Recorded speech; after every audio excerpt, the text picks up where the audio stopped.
What up, fam? Me Fresh here, and I'm back with another new video. And today we are back in the world of Destiny 2. Today's video is going to be over these two Solar 3.0 Titan builds I think you should try out, and I think you'll enjoy them. Now, we are all knee deep in Season of the Haunted. Just a quick run through right now. I think it's good so far. The storyline is incredible. I hate that we have to wait every Tuesday to progress it, but that's just the way it's set up, so I have to deal with it. The new Leviathan space is cool. Overall, it's okay, man. It's okay. I'm not jumping out the window saying it's the best thing ever, nor am I saying it's bad. It's okay so far. It's gonna get better as it progresses.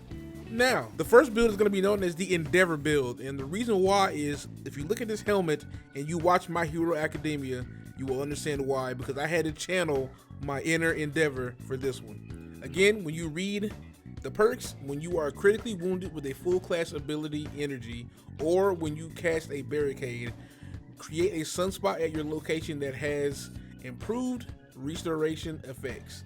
That word is the most important part, and here's the reason why. When you go over to your Titan subclass, you will see here these two aspects: Soul Invictus and Consecration. There's also Roaring Flames if you wanted to use that as well, but these are the two that I'm using. Soul Invictus is the most important part. Keyword restoration. As you see here, sunspots apply scorch and deal damage to targets inside.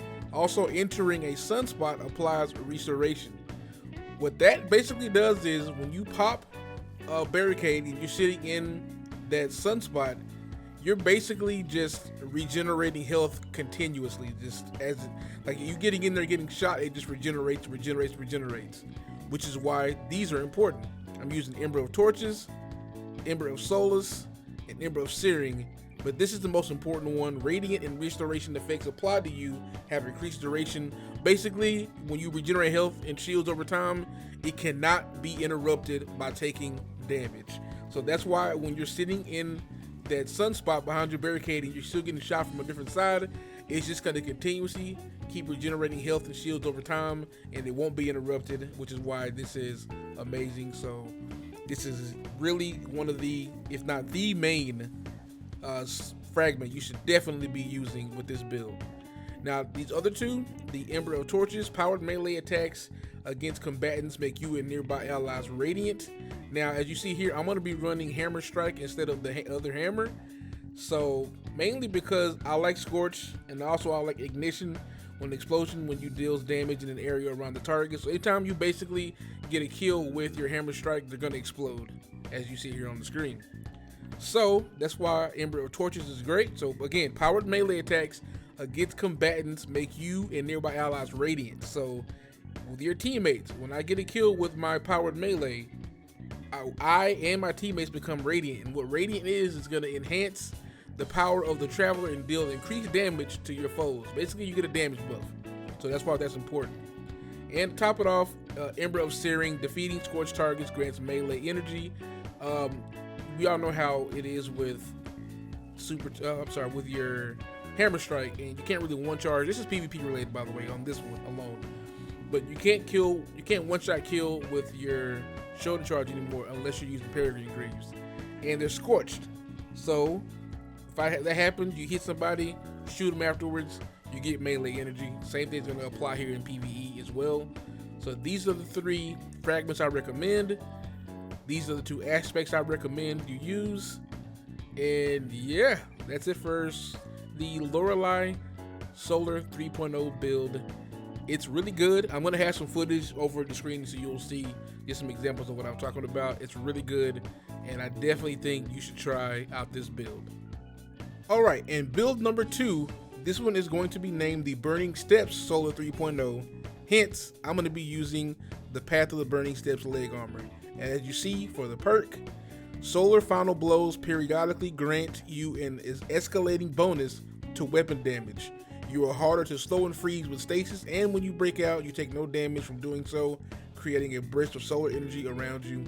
That's all cool, but the most important part is Solar Final Blows periodically grant you an escalating bonus to weapon damage. It gives you a really good weapon buff. So, my mind went to tinkering. Now, just before I go into the full aspect of this, I'm gonna go over here to the subclass that you see here with the aspects. they're pretty much the same. I'm not changing those. These are going to be the same as the first build we talked about earlier. Embryo Torches, Embryo Solus, Embryo Searing. I'm still using Soul Invictus, and I'm still using Consecration. So those don't change. And the Hammer Strike as well. This is the same thing. The important part about this build, again, these boots. So as you see here, I'm number one, I'm getting a damage buff with that. Number two, I'm also using Font of Might, which as you see here, if you didn't know, so some of you may not, picking up an elemental well that matches your subclass energy type grants a temporary bonus to weapon damage of that same elemental type. Now what I was wondering, if these two stacked, I can confirm both of these two stack as you will see here. 1037.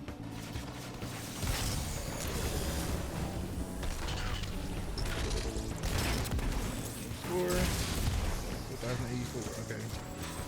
4,844.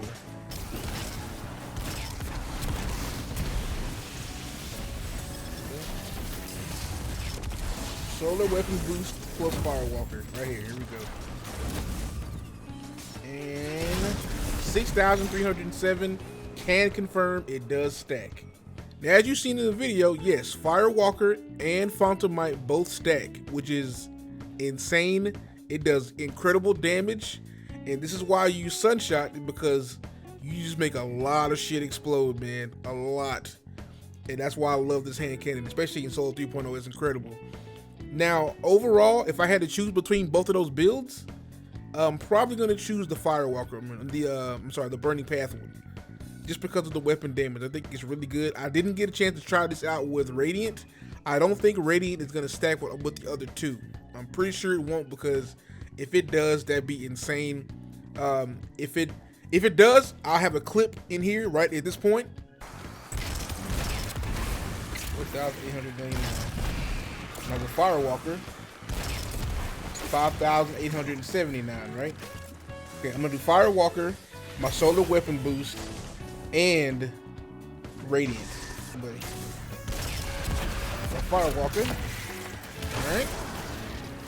Firewalker, and got all three. I got all three right now. Come here.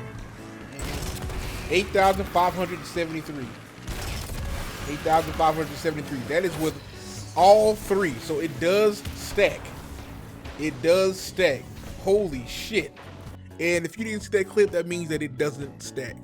So yeah, but these two both stack. Font of Might and the Burning Path Steps Firewalker perk. So overall, yeah, I love both of these builds. Solar 3.0 is fun. I'm not sure if I like it better than Void 3.0 just yet, but so far, I think I'm just gonna need some more time to play with it. But so far, I really enjoy it. I'm not gonna have any other builds for the Warlock or the Hunter because I'm just concentrating on my Titan right now. Overall, I hope you guys enjoyed the video. Make sure you hit the comment section down below and tell me some builds that you are currently using. Maybe I missed out on something and you found something that's greater than what I discovered so far. And I'm open for anything, man. I'm open for all suggestions.